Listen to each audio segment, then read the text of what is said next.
क्यों इंडिया और चाइना सिर्फ इन दो देशों में ही अकेले दुनिया की ऑलमोस्ट 40% आबादी रहती है। पृथ्वी के 170 देशों में जितनी आबादी रहती है उससे ज्यादा आबादी तो अकेले इंडिया और चाइना इन दो देशों में ही रहती है। ये कुछ वियर्ड नहीं है क्या? आज आपको लग रहा होगा कि हमारी पृथ्वी तो बहुत ही ज्यादा कंजेस्टेड होते जा रही है। काफी एक्सपर्ट्स को तो आपने टाइम टाइम पर बोलते हुए भी सुना होगा कि हमें ह्यूमन पॉपुलेशन को किसी भी हाल में कंट्रोल करना होगा। Worries about overpopulation are back. We need to address much more aggressively the population part of the equation. If we keep ignoring this exponential population rise, nature will reduce human population for us. Elon Musk तो पृथ्वी छोड़कर Mars में colonies बनाने की बात कर रहे हैं और इसीलिए यह अब एक कॉमन ओपिनियन बनते जा रहा है कि पृथ्वी में अब इंसानों के लिए जगह ही नहीं बची है। लेकिन व्हाट इफ मैं कहूं कि ऐसा बिल्कुल नहीं है। अगर आप इस वर्ल्ड पॉपुलेशन मैप को ध्यान से देखोगे तो हमारी पृथ्वी का ऑलमोस्ट 3/4 से भी बड़ा हिस्सा कंप्लीटली वीरान पड़ा हुआ है। लेकिन अब जरा एशिया की तरफ अपनी नजर बढ़ाओ। यहां पर इंडिया और चाइना इन दो देशों में मिलकर 2.7 बिलियन यानी कि 270 करोड़ लोग रहते हैं।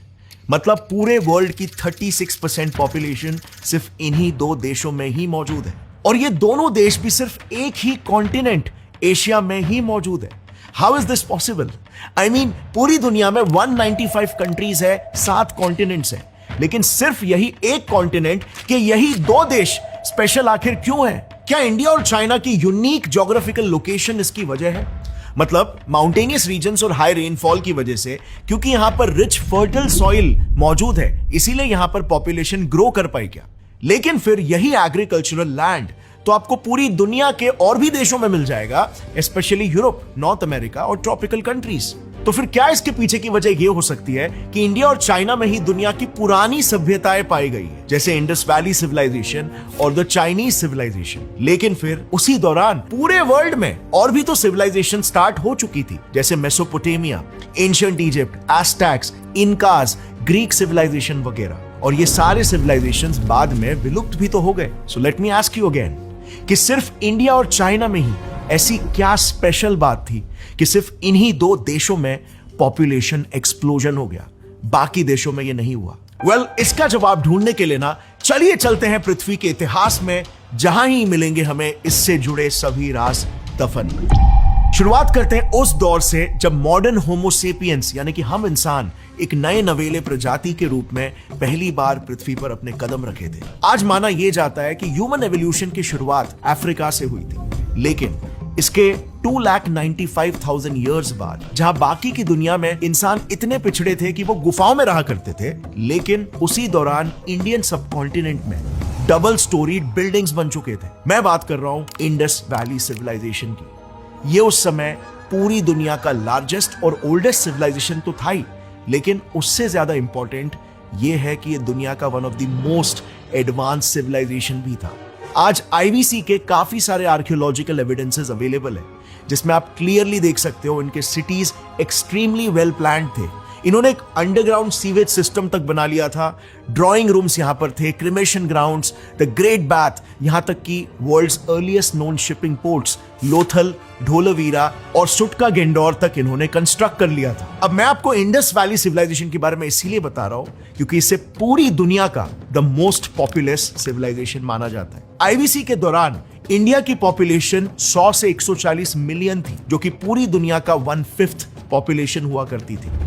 अब इसी दौरान जब इंडियन सबकॉन्टिनेंट में इंडस वैली सिविलाइजेशन फ्लरिश हो रहा था, तभी ही इससे 4000 किलोमीटर दूर चाइना में भी एक सिविलाइजेशन फल फूल रही थी, द चाइनीज सिविलाइजेशन। यह सिविलाइजेशन ह्वांगहो से यांगजे रिवर बेसिन पर लोकेटेड थी, जिसका कैपिटल अन्यांग सिटी था। अब इंटरेस्टिंग बात यह है कि इनके भी आर्कियोलॉजिकल एविडेंसेस ये प्रूव करते हैं कि इन्होंने भी काफी वेल प्लान्ड सिटीज डेवलप कर रखी थी, जहां इन्होंने housing societies, weapon manufacturing factories और इवन मिलिट्री सेटलमेंट्स तक कंस्ट्रक्ट करके रख लिया था। इस सिविलाइजेशन के भी पीक पर यहां पर इनकी पॉपुलेशन करीब 60 मिलियन तक पहुंच चुकी थी, यानी कि 6 करोड़। अब माना कि इन दोनों सिविलाइजेशन की शुरुआत पहले हुई थी, यानी कि इन्हें एक फर्स्ट मूवर एडवांटेज मिला, लेकिन सवाल यह है कि इन दोनों सिविलाइजेशंस के बाद भी तो दुनिया के बाकी हिस्सों में भी कई सारे सिविलाइजेशंस बने, बट फिर अंत में इन्हीं दो कंट्रीज में ही आखिर क्यों इतनी ज्यादा पॉपुलेशन रह गई? वेल, इसके ना हमारी रिसर्च के हिसाब से 3 मेजर कारण है। लेकिन फ्रेंड्स, वो रीजन समझने से पहले मैं आप सभी को एक बड़ा थैंक यू बोलना चाहता हूं उन्हें जो भी मुझे मिलने उडू कम्युनिटी डेज इवेंट अटेंड करने के लिए आया था। उम्मीद है आपको मेरा सेशन अटेंड करके मेरी लाइफ जर्नी और एक्सपीरियंसेस से कुछ तो जरूर सीखने मिला होगा। Also some insights on team building और कल्चर का कितना बड़ा रोल होता है बिजनेस को ग्रो करने में। मैं आपके साथ एक मिनी व्लॉग शेयर करना चाहूंगा उस इवेंट का, क्योंकि मुझे पर्सनली काफी मजा आया आप सभी से इन पर्सन मिलकर, आपके क्वेश्चंस को आंसर करके और आपके जज्बों से इंस्पायर होके। सो सुबह के कुछ 10 बजे हम निकल पड़े गांधीनगर के महात्मा मंदिर कन्वेंशन सेंटर के लिए, और पहुंचते ही हर जगह उडू की ब्रांडिंग की हुई थी। इनफैक्ट उडू की ब्रांडिंग तो मुंबई, अहमदाबाद और इंडिया भर के कई सिटीज में दिख रही थी, क्योंकि ये इंडिया का सबसे बड़ा बिजनेस और टेक इवेंट होने वाला था। तो इवेंट की शुरुआत ही हुई थी उडू के फाउंडर फेबियन पिनकेयर्स के इनसाइटफुल कीनोट के साथ, जिसमें उन्होंने प्रैक्टिकल एग्जांपल से समझाया कि चाहे आप एक बिजनेसमैन हो या फ्रीलांसर, आप कैसे अपने बिजनेस को उडू के वर्सेटाइल एप्स यूज करके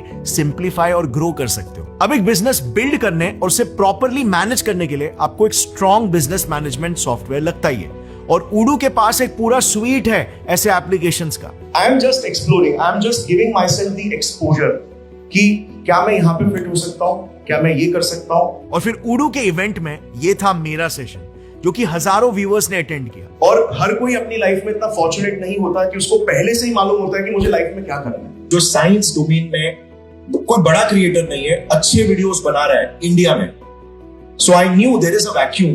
जय हिंद, वंदे मातरम। इवेंट का सबसे मेमोरेबल मोमेंट मुझे पर्सनली लगा लाइक माइंडेड सब्सक्राइबर्स के साथ मिलना। मैं एक ऐसे सब्सक्राइबर से भी मिला जिसने मुझे एक साइंस बुक ही गिफ्ट किया जो उसने खुद लिखी थी, एंड ही वाज लाइक, मुझे आपके वीडियो से भी इंस्पिरेशन मिला है साइंस फील्ड में कुछ करने का। ये सब बातें ट्रूली मुझे सबसे बड़ी कॉम्प्लीमेंट लगती है, और मेरा यही काम जो मैं रोज करता हूं वो मुझे और भी ज्यादा मीनिंगफुल लगने लगता है। आप लोगों को तो पता ही है कि आज इंडिया में एक स्टार्टअप कल्चर वेव आ रहा है, लेकिन ये भी एक फैक्ट है कि 90% बिजनेसेस फेल हो जाते हैं, और इसके पीछे one of the main reasons है अपने बिजनेस ऑपरेशंस को पुराने तरीकों से ही हैंडल करना। आपका बिजनेस चाहे छोटा हो या बड़ा, लेकिन हर दिन हम इतने सारे spreadsheets, invoices, recruitment applications, basically इतने सारे डेली टास्क लिस्ट को मैनुअली हैंडल करने में बिजी हो जाते हैं कि हम अपने बिजनेस के लिए नेसेसरी सिस्टम्स एंड प्रोसेसेस ही नहीं सेट कर पाते हैं, जो कि एक्चुअली में बिजनेस को ग्रो करता है। तो हम इस प्रॉब्लम को कैसे सॉल्व कर सकते हैं? वेल, उडू एक परफेक्ट एग्जाम्पल है कि कैसे आप एआई और टेक का यूज करके अपने बिजनेस को एंड टू एंड हैंडल कर सकते हो। इसमें कई सारे एप्लीकेशंस है, जैसे CRM, invoicing, sales, project management, email marketing, e sign, employ management, और तो और वेबसाइट और ई कॉमर्स प्लेटफॉर्म क्रिएशन भी। बेसिकली ये सारे एप्स एक दूसरे के साथ ही उडू प्लेटफॉर्म पे इंटरकनेक्टेड है। मैंने कई बार अपने वीडियोस में आपको उडू के डिफरेंट एप्लीकेशंस को यूज करके भी दिखाया। उडू से सिर्फ 2 मिनट में ही आप एक वेबसाइट या फिर एक ई कॉमर्स प्लेटफॉर्म बनाकर अपने प्रोडक्ट्स को सेल कैसे कर सकते हो, ये भी मैंने डिटेल में बताया। फिर उडू के इनवॉइस एप्लीकेशन से आप मल्टीपल इनवॉइसेस रेज करके अपने कस्टमर से टाइमली पेमेंट्स रिसीव करके सारे पेमेंट्स को एक ही जगह पर कैसे ट्रैक कर सकते हो। और पर्सनली मुझे उडू का सीआरएम और सेल्स एप्लीकेशन काफी कॉम्प्रिहेंसिव और कस्टमर सेंट्रिक लगता है, जिससे आप अपने लीड्स और अपॉर्चुनिटीज को इजीली ट्रैक कर सकते हो, कॉन्टैक्ट्स मैनेज कर सकते हो, बिजनेस के एक्यूरेट फोरकास्ट कर सकते हो, एंड ऑफ कोर्स सेल्स भी क्लोज कर सकते हो। अब इसके अलावा भी इनके रिक्रूटमेंट, अकाउंटिंग और इन्वेंट्री एप्लीकेशन मुझे पर्सनली काफी यूजफुल लगे। सो अगर आप अपना न्यू बिजनेस स्टार्ट करना चाहते हो या अपने करंट बिजनेस को ग्रो करना चाहते हो, तो I would definitely recommend you check out Odoo. और बेस्ट बात यह है, you can always try the first app for free, हमेशा के लिए, वो भी बिना कोई क्रेडिट कार्ड डिटेल्स डाले, for unlimited number of users. और उडू की फ्लेक्सिबिलिटी ऐसी है कि आप अपने बिजनेस के रिक्वायरमेंट्स के हिसाब से आगे भी कभी अपने प्लान में एप्स ऐड कर सकते हो। मैंने उडू का लिंक नीचे डिस्क्रिप्शन में शेयर कर दिया है, so definitely go and check it out. और अब वापस से लौट आते हैं हमारे वीडियो पर। Number 1, physiography. अगर आप इस मैप में देखोगे तो इंडिया के नॉर्थ का द ग्रेट हिमालयन रेंज और चाइना के नॉर्थ का चैंगबाई माउंटेन रेंज दोनों ही अपने रिस्पेक्टिव कंट्रीज में एक नेचुरल बैरियर का काम करता है। जैसे for example, Himalayan ranges India को नॉर्थ से आने वाली कोल्ड साइबेरियन विंड से प्रोटेक्ट करते हैं, और वहीं पर दूसरी तरफ इसी हिमालयन रेंज की वजह से इंडिया में साउथ से आने वाली ट्रेड विंड्स ब्लॉक होती है, जिससे इंडियन सबकॉन्टिनेंट में बारिश होती है। ठीक वैसे ही चाइना की Changbai mountain range east Asian monsoon winds को ब्लॉक करके चाइना में बारिश करवाती है, और यही चैंगबाई माउंटेन रेंज चाइना को कोल्ड सर्बियन विंड से भी बचाती है। सो बेसिकली अपने ज्योग्राफिकल लोकेशन की वजह से इन रीजन्स को 3 मेजर एडवांटेजेस मिले। नंबर 1, इंडिया में अगर आप देखोगे तो ऑलमोस्ट पूरा इंडिया एक वाटर सफिशिएंट जोन है। हमारे देश में ऑलमोस्ट 400 से भी ज्यादा मेजर नदियां बहती है। चाइना में तो इंडिया से भी ज्यादा 1500 मेजर नदियां बहती है। नंबर 2, क्योंकि ये रीजन्स माउंटेन से सराउंडेड थे और उन पर बारिश भी रेगुलरली होती थी, तो इनके प्लेन्स यानी कि वैली रीजन में फर्टिल एलुवियल सॉइल की कोई कमी नहीं थी। आज भी इंडिया और चाइना में ये सारे रीजन्स की सॉइल काफी फर्टाइल है, यानी कि हाईली कल्टिवेटेबल है। नंबर 3, दोनों ही कंट्रीज के माउंटेन्स ने सर्बिया से आने वाली ठंडी हवाओं को ब्लॉक किया, जिससे इन देशों के टेम्परेचर्स ह्यूमन लाइफ के लिए हैबिटेबल बने। यानी कि बेसिकली इन रीजन्स में एक्सट्रीम ठंडी या एक्सट्रीम गर्मी नहीं हुई और ये रीजन्स इंडस वैली सिविलाइजेशन और द ग्रेट चाइनीज सिविलाइजेशन की शुरुआत के लिए एक परफेक्ट ब्रीडिंग ग्राउंड बने। लेकिन इसके अलावा भी जैसे जैसे लोग इंडिया में इंडस रिवर और चाइना में यांगत्सी रिवर के बैंक्स में सेटल होना स्टार्ट किए, उन्होंने एक नया इन्वेंशन कर लिया, डोमेस्टिकेशन ऑफ प्लांट्स। ये डिस्कवरी बेसिकली पूरे ह्यूमन एवोल्यूशन की हिस्ट्री में एक बहुत ही बड़ा टर्निंग पॉइंट था, क्योंकि अब तक पूरी दुनिया में जहां भी ह्यूमन सेटलमेंट्स थे, जैसे अफ्रीका, ऑस्ट्रेलिया वगैरह, वहां पे ह्यूमंस हंटर्स और गैदरर्स हुआ करते थे, यानी कि नोमैड्स थे, जो अपने सर्वाइवल के लिए कंप्लीटली मदर नेचर पर ही डिपेंडेंट थे। लेकिन डोमेस्टिकेशन ऑफ प्लांट से इंडिया और चाइना में ह्यूमन सेटल हो पाए और एक सिविलाइजेशन खड़ी कर पाए। अब अगर आप मैस्लोज नीड हायरार्की वाले मॉडल से फेमिलियर हो तो आपको पता होगा कि ह्यूमंस के सबसे बेसिक नीड्स होते हैं फूड, क्लोथिंग और शेल्टर। ये ह्यूमंस के सबसे प्राइमरी नीड्स है, जो इन दोनों भी रीजन्स में अच्छे से फुलफिल हो रहे थे, और इसीलिए ज्योग्राफिकल लोकेशन ही सबसे पहला रीजन बना कि इन दोनों सिविलाइजेशंस में पॉपुलेशन ग्रो कर पाई। अब बात करते हैं दूसरे रीजन की, जो कि क्वाइट पैराडॉक्सिकली था राइस कल्टीवेशन। आज पूरी दुनिया का माइंडसेट कुछ ऐसा हो गया कि सभी प्रोटीन्स के पीछे भागते हैं और कार्बोहाइड्रेट्स को अनहेल्दी मानकर उसे साइडलाइन कर देते हैं। लेकिन क्वाइट पैराडॉक्सिकली वही कार्ब, वही राइस, जो आज भी इंडियन डाइट का एक मेजर इंग्रेडिएंट है, एक मेजर रीजन बना जिस वजह से हमारे पूर्वज अपनी तादाद को बढ़ा पाए। Let's understand how. देखो, जैसे हमने डिस्कस किया, इंडिया और चाइना के इस बेल्ट में एक तो प्लेन एरियाज हुआ करते थे, सॉइल फर्टाइल थी, प्लस नदियों की वजह से वहां पर पानी का भी भरमार था। मतलब ऑल इन ऑल ये एक परफेक्ट एनवायरनमेंट था राइस के कल्टीवेशन के लिए। नाउ राइस का सबसे बड़ा एडवांटेज पता है क्या है? ये एक मैसी लेवल पर पॉपुलेशन को न्यूट्रिशन प्रोवाइड कर सकता है, लेकिन इसका एक बड़ा डिसएडवांटेज भी था।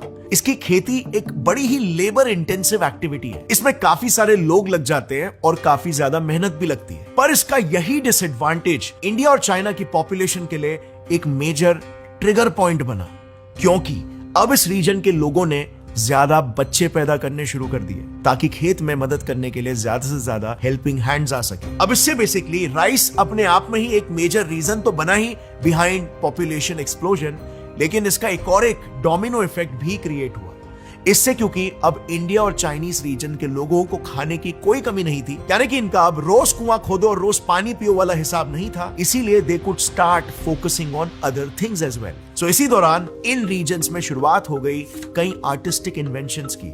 Gold, jewellery, ivory seals, cotton textiles, copper and bronze, fish hooks, precious stone से बने नेकलेसेस, वेपन्स।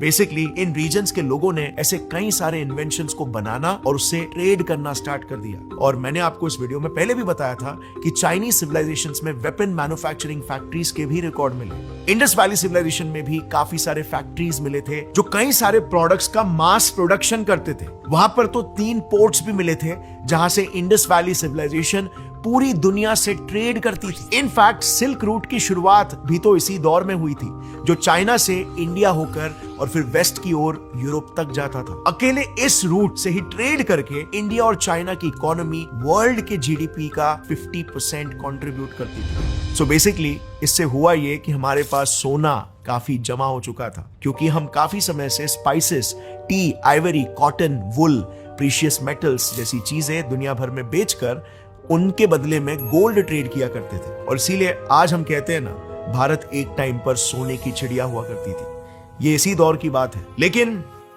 वो कहते हैं ना, हर एक एक्शन का एक रिएक्शन भी होता है। इस तरक्की से हुआ ये कि ये रीजन्स पूरी दुनिया के आंखों के सामने भी आ गए। अब दुनिया के सभी देशों के ऑलमोस्ट सभी सिविलाइजेशन इन रीजन्स में आकर ट्रेड करना चाहते थे, और इसी वजह से हुआ ये 518 BC से ऑलमोस्ट 2464 ईयर्स तक यानी कि 1947 तक ब्रिटिशर्स के जाने तक हम पर कंटिन्यूअसली 200 से ज्यादा इन्वेजन्स और वेव्स ऑफ माइग्रेशन हुए। अब चाइना में अगर आप देखोगे तो यहां थ्रू आउट हिस्ट्री सिर्फ 5 ही माइग्रेशंस हुए और ग्रेट वॉल ऑफ चाइना बनने के बाद तो चाइना कंपैरेटिवली और भी ज्यादा सेफ हो गया। और इसीलिए अगर आप इनके पॉपुलेशन ग्राफ को देखोगे तो इनका पॉपुलेशन ग्रोथ ज्यादा स्टेबल और ज्यादा अपवर्ड ट्रेंड दिखाता है इंडिया के मुकाबले। इंडिया के केस में इन्हीं इन्वेजन्स ने एक बहुत ही बड़ा इकोनॉमिक लॉस क्रिएट किया। इंडिया की कहानी तो आप जानते ही हो क्या हालत थी जब ब्रिटिशर्स इंडिया को लूट कर चले गए थे। अब हालांकि इंडिया में उन इन्वेजन्स की वजह से इंडिया की पॉपुलेशन का भी लॉस हुआ था। जैसे बंगाल फैमिन का तो केस आप जानते ही हो, हमारे देश की 1/3 आबादी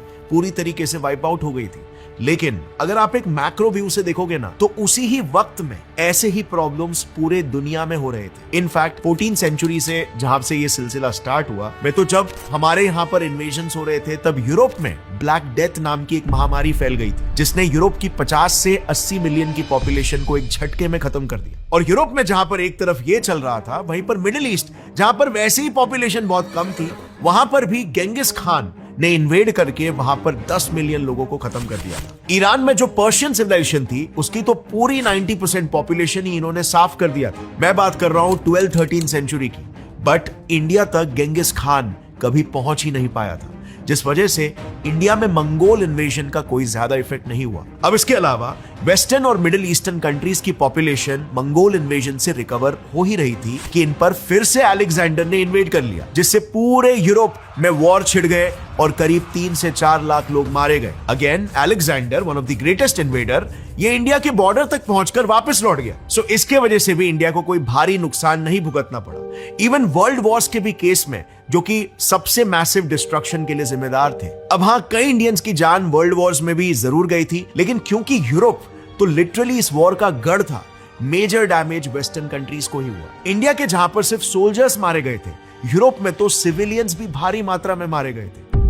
आप इस मैप में क्लियरली देख सकते हो, ये रेड एरियाज बताते हैं कि कौन सी कंट्री वर्ल्ड वॉर से कितना ज्यादा इफेक्टेड थी। डेटा के हिसाब से वर्ल्ड वॉर 1 और वर्ल्ड वॉर 2 का कंबाइंड डेथ रेट 95 मिलियन था। 40 मिलियन वर्ल्ड वॉर 1 और 75 मिलियन वर्ल्ड वॉर 2, यानी कि 950 लाख लोग सिर्फ इन वॉर्स में ही मर गए थे, जिनमें से 17 मिलियन लोगों को तो अकेले नाजीज ने ही खत्म किया था। सो माय पॉइंट इज, जैसे इंडिया में इन्वेजन्स की वजह से नुकसान हो रहा था, वैसे ही या फिर उससे ज्यादा नुकसान पूरी दुनिया में भी हो रहा था। लेकिन क्योंकि इंडिया और चाइना में गोल्ड काफी ज्यादा था, इसीलिए यहां एक तो माइग्रेशंस काफी ज्यादा भी हो रहे थे, और दूसरी बात, इंडिया को कई इन्वेडर्स ने अपना घर भी बना लिया था।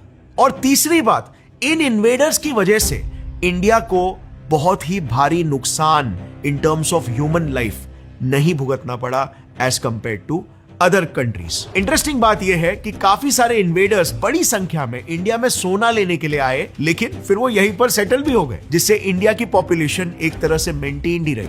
इनफैक्ट बाकी देशों के कंपैरिजन में बढ़ती चली गई। अगर इंडियन पॉपुलेशन की बात करें तो 1750s के ब्रिटिश रिकॉर्ड्स बताते हैं कि जब ब्रिटिशर्स इंडिया में आए थे तो उस टाइम पे भी हमारी पॉपुलेशन 170 मिलियन थी, जबकि उस समय में पूरे यूरोप की कलेक्टिव पॉपुलेशन भी सिर्फ 60 से 64 मिलियन के बीच में थी। चाइना के साथ भी ऐसे कुछ सेम हुआ था। जापानीज और ब्रिटिश इन्वेजन के दौरान चाइना में भी मैसिव माइग्रेशन हुआ, मोस्टली जापानीज लोग का, जो चाइना में आए और सेटल होने लग गए, जिस वजह से चाइना की पॉपुलेशन इंक्रीज होती चली गई। अब नेक्स्ट, अगर हम फिर से वेस्टर्न कंट्रीज पे आए तो वर्ल्ड वॉर के बाद इतनी कम पॉपुलेशन होने के बावजूद भी ये कंट्रीज रिकवर हो जाती, बट तब तक यूएस और यूके जैसी कंट्रीज में बर्थ कंट्रोल पिल्स इंट्रोड्यूस हो गए थे, जिनके पॉपुलर होते ही वहां का बर्थ रेट ड्रास्टिकली गिरने लग गया। लेकिन इंडिया में तो 19th सेंचुरी की बात छोड़ो, आज 2024 तक ये हाल है।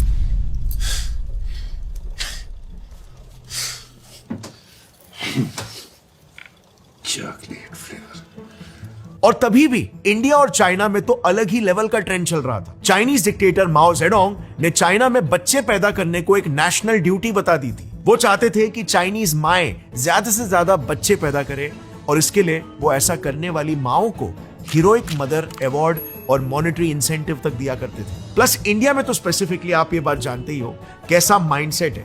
हर एक कपल चाहता है कि उन्हें एक लड़का पैदा हो, सो इसीलिए एक लड़के के चक्कर में भी इंडियंस ने बच्चे ज्यादा पैदा किए इन द पास्ट। आपने नोटिस भी किया होगा कि हमारे ग्रैंड पेरेंट्स की जनरेशन में काफी लोगों के 5 से 6 बच्चे हुआ करते थे।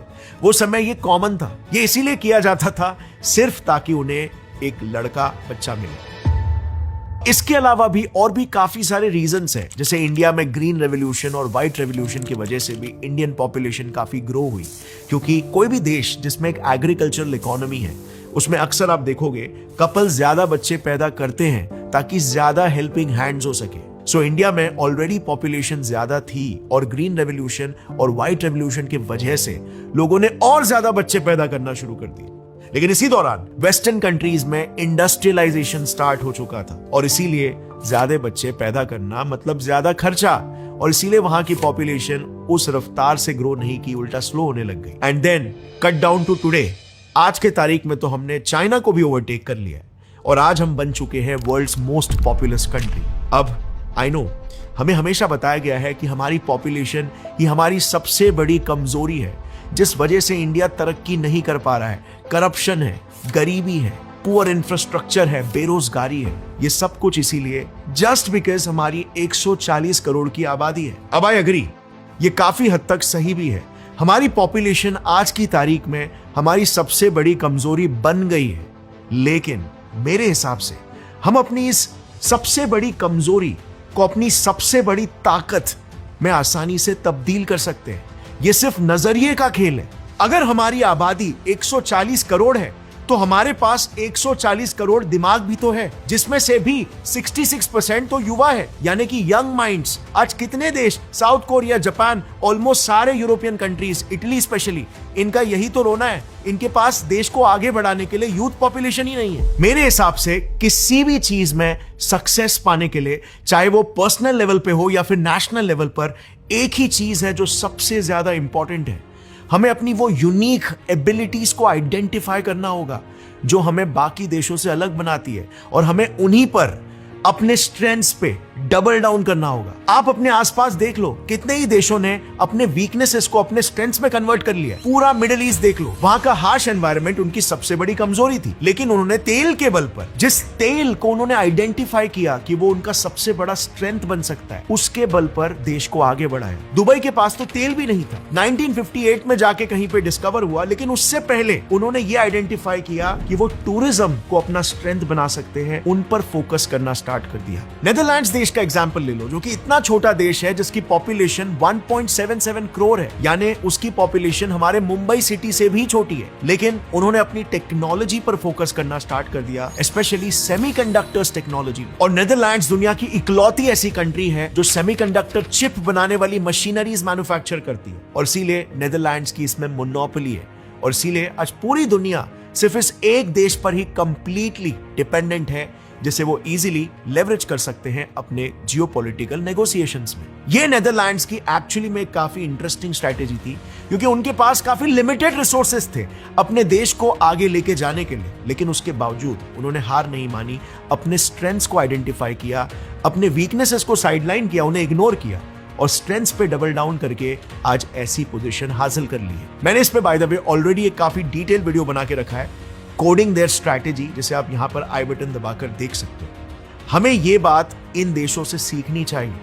हमारे पास 808 मिलियन यूथ पॉपुलेशन है, जो एक्चुअली में हमारी सबसे बड़ी ताकत है। यह यूथ पॉपुलेशन दुनिया के किसी भी देश से बहुत ज्यादा है।